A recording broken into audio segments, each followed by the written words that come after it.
So we're moving on, and this question, I apologize to the author.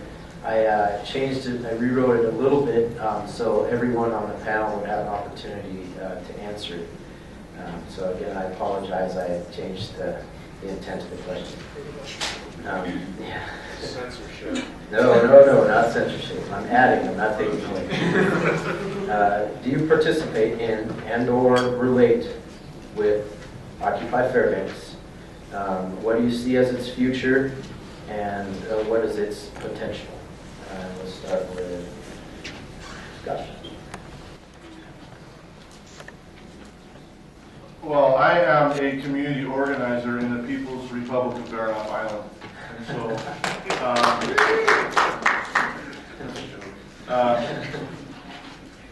you know, I've followed and been intrigued by Occupy, by the Occupy Wall Street movement. You know, I think that this rising tide of outrage regarding the kind of the fusion of our governmental systems and our corporate corporations out there is something that is probably long overdue, and it's a reaction to, I think, the outsourcing, offshoring, free trading, and deregulation that's gone on in this country going back to about 1980. When you look at the change in the relative wage for workers, what my grandfather used to be able to buy and live, and the standard of living he had on a single salary in his household versus what we struggle to attain today. But let me say this, you know, in some ways, I think the difference between Occupy Wall Street and the Tea Party movement is in some ways like the difference between a sad love song sung to the tune of rhythm and blues versus a sad love song sung to the tune of country and western music. The nomenclature is different. Maybe the attribution is different at times. The language, the tone, the tempo is different. One group rightly seems to recognize that the growth of corporate power is infringing on our individual liberties, our ability to self-determine at the local level. The other would suggest that the growth of government power has infringed on our ability to self-determine at the local level, to make decisions for ourselves and live the highest possible quality life. I think I would suggest that both are true, and that the corporate takeover of government is what, in fact, threatens us and threatens the kind of the health of our democracy as we move forward. So, where this thing's going, you know, we talked about this today over coffee, Dave and I. I mean, it's interesting because I think Occupy continues to exist and continues to grow. There was an earlier question asking, you know, what are your thoughts about the way civic authorities have handled the Occupy Wall Street movement? And we all heard of Philadelphia and Oakland and New York City. But I think it's important to remember that mid-sized cities, large cities, I mean, there was an Occupy Homer, an Occupy Cordova, and an Occupy Sitka movement. Salt Lake City and Birmingham, Alabama, and Omaha, Nebraska had Occupy movements. But while the media attention has started to move away from this, I think that this group has really struck a chord. And whether or not it impacts change, I would again suggest that it's going to take us getting engaged in a political process. I'll close with this, and I'll be really, really brief. What I would suggest to you is don't undervalue or underestimate your own personal power to engage. I have seen young people come and sit in front of an assembly, sit in front of a city council, sit in front of a planning and zoning board and change the temperature in the room. So while there's a lot of cynicism, a lot of tune in, you know, things look hopeless, don't undervalue your power to show up because the people who show up make the rules. Thank you.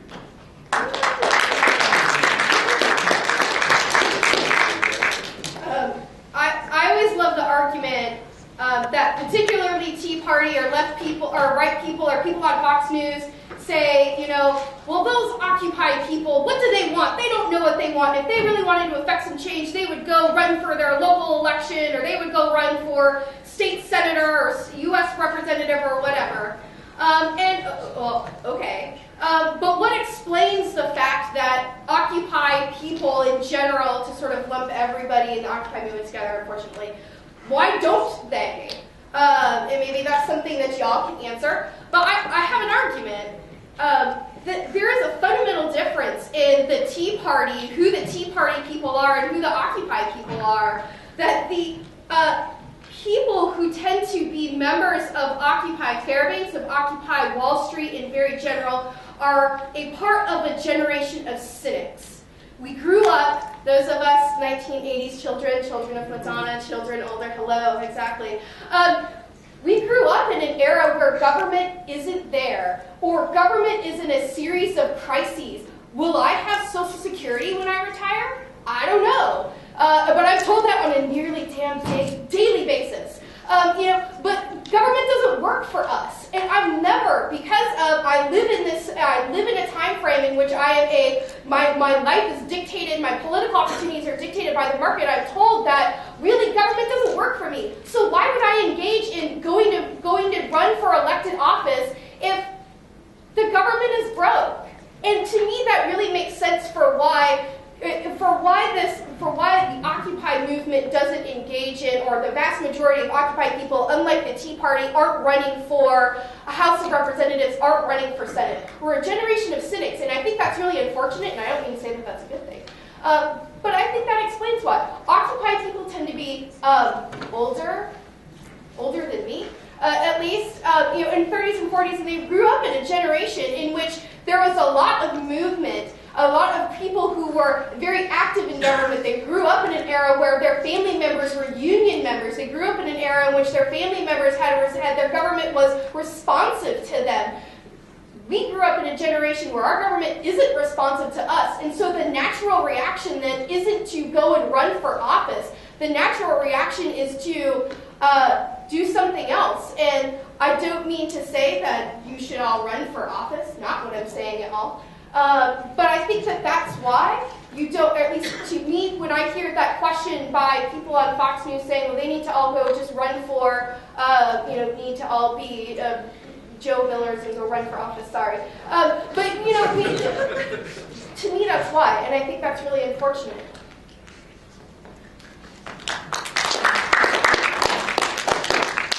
I'm going to start by saying I think it is good that my generation is cynical. I really think it's by our greatest attribute. Sadly, but maybe. And I also want to say that Scott's completely right on the similarities between the Tea Party and Occupy. I think he hit that really good. One is obviously stating that corporate power is encroaching, and the other is noticing that state power is encroaching. In reality, is both of them are encroaching.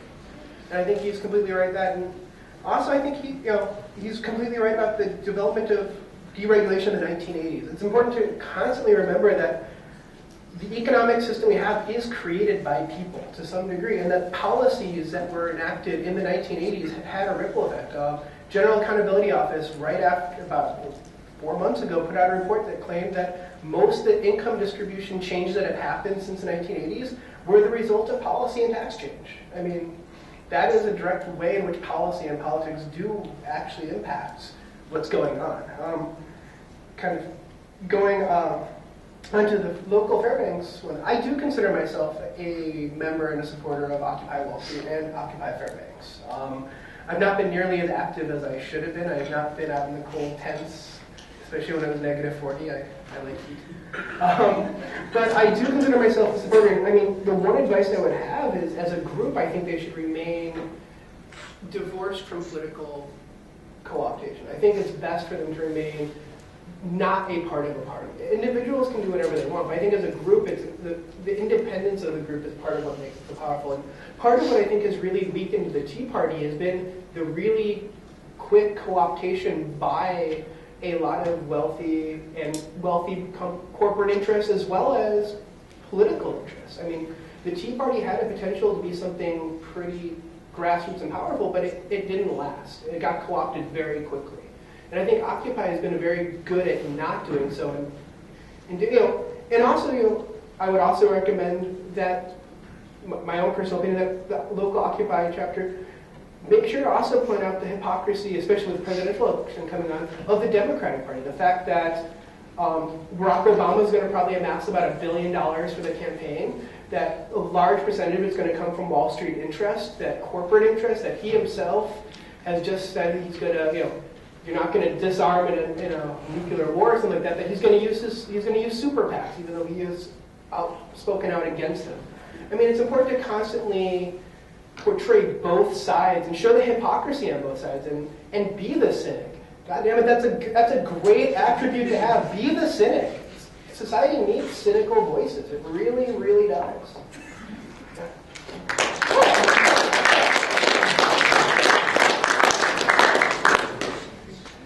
So, as to the question of do I participate, I haven't spent a night in the tent. I've gone down and visited them a couple times, and I've had a lot of long coffee sessions with Dave. So to that extent, I guess I have participated. What is its future? What is the Occupy movement's future? One of the things I really like about the Occupy movement is that it's completely decentralized and it's highly local. And it's not, there's no politicization, it's not political yet, right? And that has, that's been a strength. And people go, oh, what do they really represent? You know, they don't have a website with a list of things, that they nationally represent. That's why they still exist. And so that's really great. I'm a huge fan of that. One of the things that will be interesting to see how it develops is the time preference of the goals of Occupy. So there's this economic idea of time preference. Do you prefer less things now or more things later, right? And if you prefer stuff later, that's called long time preference. That's called long time preference. Short time preference is I want stuff now. So political processes are oriented around wanting stuff now. I want results now. Next election, 2 years, 4 years, 6 years. Anything beyond that, you don't care. This is something that the political system keeps us wrapped up in because we have zero power to affect change if we're always focused on putting out the next little brush fire. And so I really hope that the Occupy movement adopts long time preference goals. Not being worried about the next election, but being worried about, what are things going to look like a decade from now, 20 years, 30 years, 40 years. And there are a lot of those concerns in the movement. Not getting caught up with, well, this candidate's only going to send 20,000 troops, and this one's going to send 30,000. So even though they both suck, this guy's 10,000 troops better, right? It's still going the wrong direction. And with a long time preference goal, you don't get caught in, well, we have to vote for somebody. You can talk about more philosophical changes for the long term. Another thing that I hope that they start to focus on is the Federal Reserve. Wall Street's in the name of the movement, and you can't understand Wall Street unless you understand the Federal Reserve and the money system. If you don't understand the money system in the United States, you have no hope of ever understanding any of the political problems in this country whatsoever. And so if it doesn't start there or go there, it's just going to be rearranging deck chairs on the Titanic. And there's not a lot of time left to do that.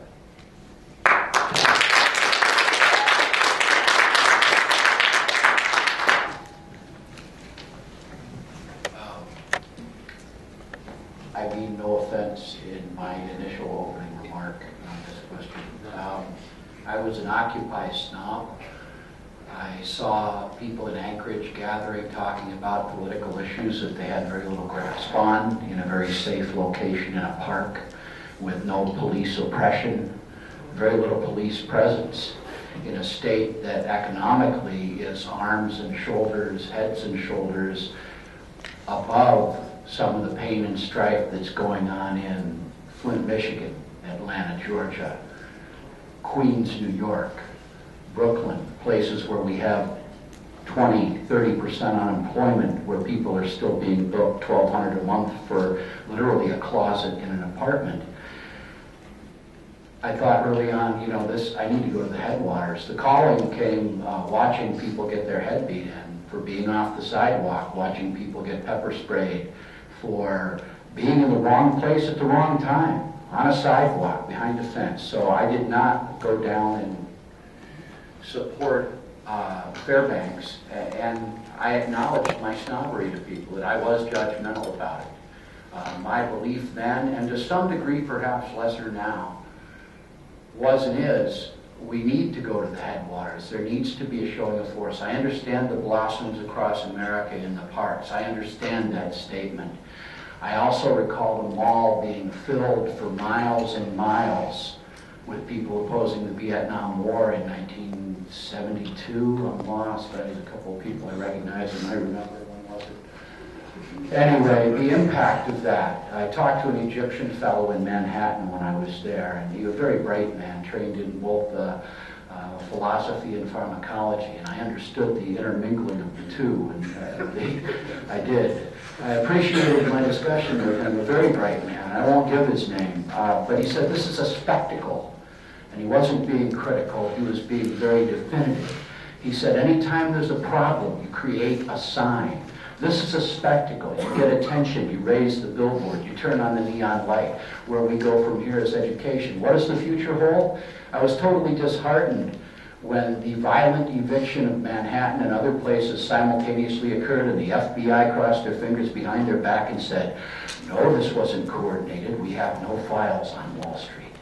Right? BS.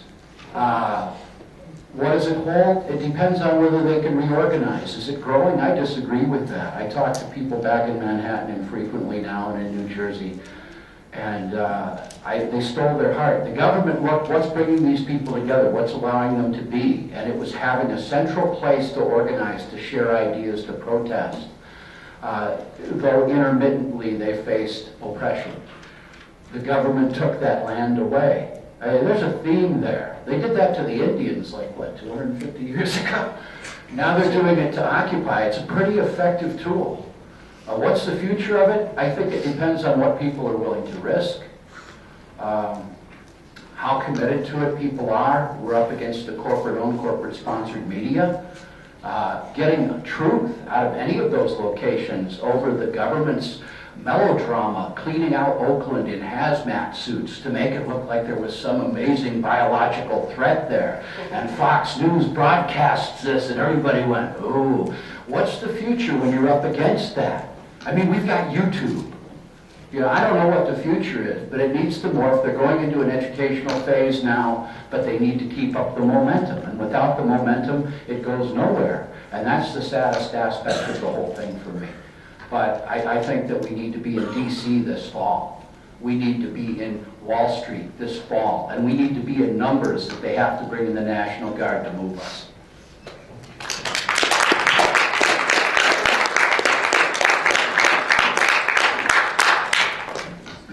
Well, I think the question was originally involvement in the Occupy movement. And I'm not a joiner. I prefer to observe. Well, what we have here, obviously, is the beginnings of a social movement. And social movements have been occurring for a very long time, and they usually follow a certain number of stages. And the first stage is to bring in as many people as possible into the discussion. And I think that's what part of this has to do with. And so my first question when the Occupy movement hit the news was, what are these people up to? Is this a short-term organization?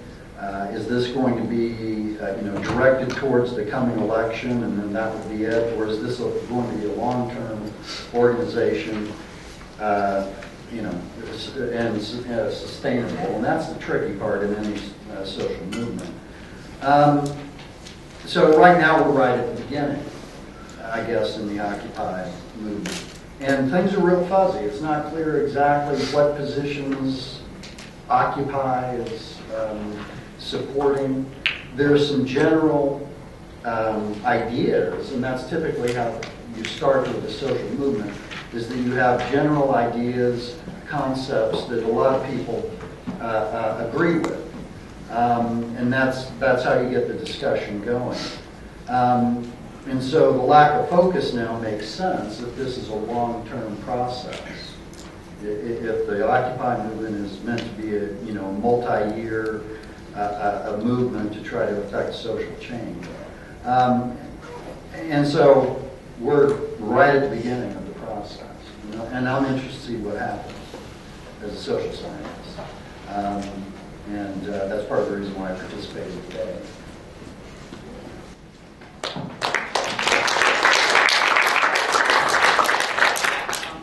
I'll talk a little bit about my experiences and why and everything I do. And I consider myself involved with Occupy Fairbanks, but I do want to get to what you were saying, and that's correct. You know, what we're doing right now, we're still laying the groundwork. What we're trying to do is analyze the problems that we're facing right now before we start jumping to conclusions. Like when everyone says, oh, well, what's your answer to this, that, or the other thing? And it's no, that's not the right question. Is what is the problem? Let's analyze that. Let's get these different people. Let's have these discussions with people with wildly different ideologies, political beliefs, backgrounds, whatever you want to call it. But we're here able to sit down and rationalize and talk like decent human beings instead of yelling at each other's TV sets. That's the beginning. That's the first step of the Occupy movement, in my opinion.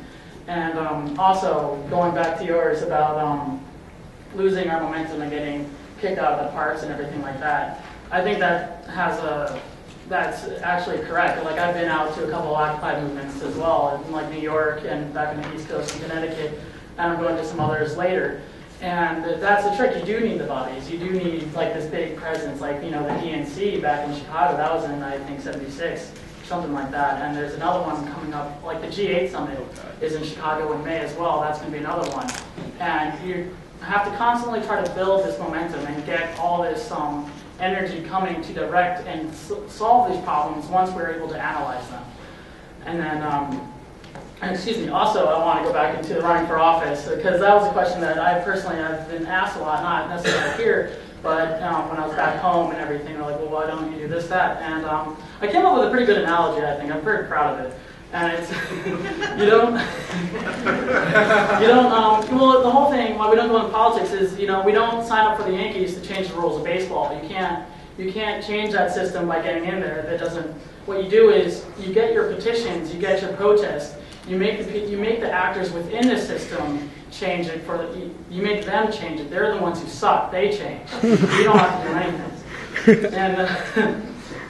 And for me personally, what we want to do is radicalize the moderates. I think that's essentially what the Occupy movement means to myself. Is because for too long, you'll have people on the far left and the far right.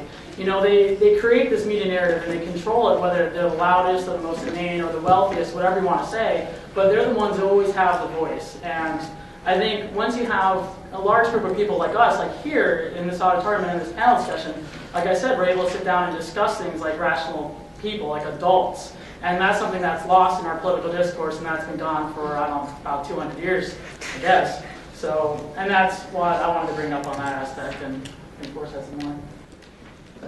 Yeah.